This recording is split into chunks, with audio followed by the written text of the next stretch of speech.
You may have to pause this because I might talk really fast. So here are the examples. Today, you're only going to be finding vertical or horizontal asymptotes. Tomorrow, we'll put it all together and graph it. But today, we're just going to practice that new skill in that list, find any vertical or horizontal asymptotes. So here's our first example. And first, we're going to find the vertical asymptotes. You're going to have to remember how to do that. So to find vertical asymptotes, that's going to be where we take our denominator and set it equal to 0. So here's our denominator. X minus 2 equals 0, and then we solve it and we get x equals 2. And that is the equation for the horizontal asymptote. So what I'm saying is, if we were to graph that on the coordinate plane, this is what it would look like. Tick, tick, tick, tick, tick, tick, tick.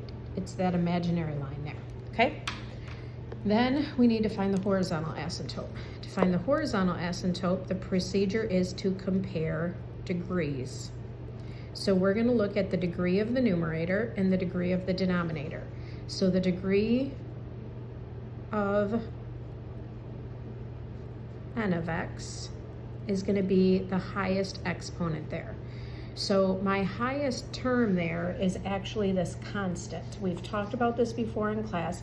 A constant has a degree of 0 because technically there's an x to the 0 power there. So that degree is 0.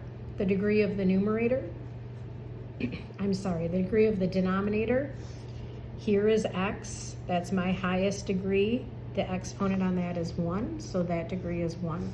So what ends up happening here is the numerator degree is less than the denominator degree because 0 is less than 1. So the degree of the numerator is smaller than the degree of the denominator. Now listen, you don't have to write this all out, okay? I'm writing down my thought process here and actually writing down more than I probably would ever do that, but that's just for you to see. You can probably look up here and go, oh yeah, the degree of the top is smaller than the degree of the denominator. Then you have to remember what that means. What that means is that there is a horizontal asymptote and its equation is y equals 0. You have to remember that, okay? It comes right back from this right here.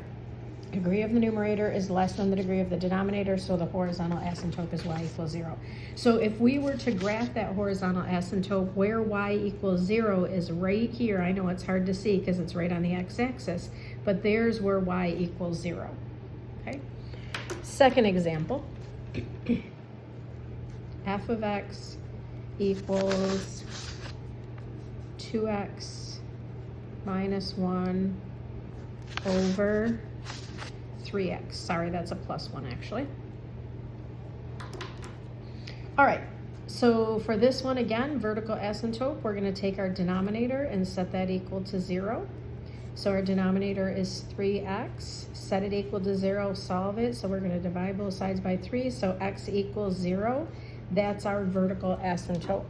So again, if we were going to plot that, I've never done this plotting part before on this days of notes, but I thought this would be a good idea so you can kind of see.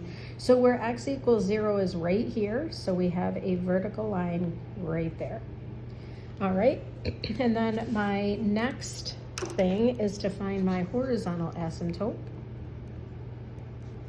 So we're going to compare degrees. So the degree of my numerator, come up here, there's my leading term, that exponent is 1. The degree of the denominator, come up here, there's only one term, its exponent is also 1. So the degree of the numerator equals the degree of the denominator. And I'm lazy here and I don't write out degree of numerator equals degree of denominator. So that tells you which thing we're going to have. That's what we're comparing degrees. Either the numerator is going to be less than, that's what happened last time. The numerator is going to be greater than, nope. The numerator is going to be equal to, yep. So we are going to have a horizontal asymptote and it's going to be y equals the leading coefficient of the numerator divided by the leading coefficient of the denominator. So you have to have that y equals there because this is an equation. So y equals the leading coefficient of the numerator is 2, the leading coefficient of the denominator is 3. So there is my horizontal asymptote. So if If this is where 1 is at, then y equals 2/3 would be right about here. And there is that horizontal asymptote. So I have this vertical and that horizontal asymptote. And again, tomorrow we'll put that all together. Today in your assignment, you're not going to have to graph the asymptotes. I'm just showing you that. All you're going to have to do is find the vertical asymptotes. All right, last one. H of x equals 5x to the third, all divided by x squared minus 2x minus 8. Alrighty, vertical asymptotes first. Take the denominator, set it equal to 0. So we have x squared minus 2x minus 8 equals 0. I gotta solve that equation. It's a quadratic. There's 5 ways to solve a quadratic. We're gonna try and start by factoring, and it does factor. Once we get that factored, we can use the zero product property and take each factor and set it equal to 0.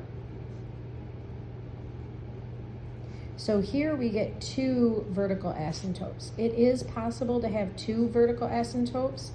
It's not possible to have 2 horizontal asymptotes. There'll ever only at the most be 1 horizontal asymptote. All right, so our vertical asymptotes are going to go through x is 4 and x is negative 2. So here's where x is negative 2, and here's where x is 4. Kind of missed there, but that's okay. And then for my horizontal asymptotes, I'm going to compare the degrees.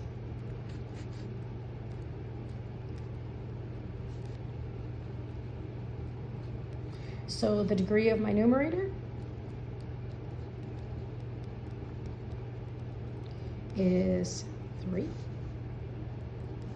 The degree of my denominator, again, you don't have to write all this out, is 2, because we're going to take that highest exponent. So what's happening here is the degree of my numerator is less than the degree of my denominator. When the degree of the numerator is, sorry, it's not less than, that's so silly. It's greater than. 3 is bigger than 2, you silly goose. 3 is bigger than 2, so the degree of my numerator is greater than the degree of my denominator. When your numerator's degree is bigger than your denominator's degree, the rule is there is no horizontal asymptote. And again, you've got to get that 3 rules in your head because those won't be given to you, just have to know. So there is no horizontal asymptote, and that's okay. It doesn't happen very often, I'll tell you, with rational functions, but it can happen.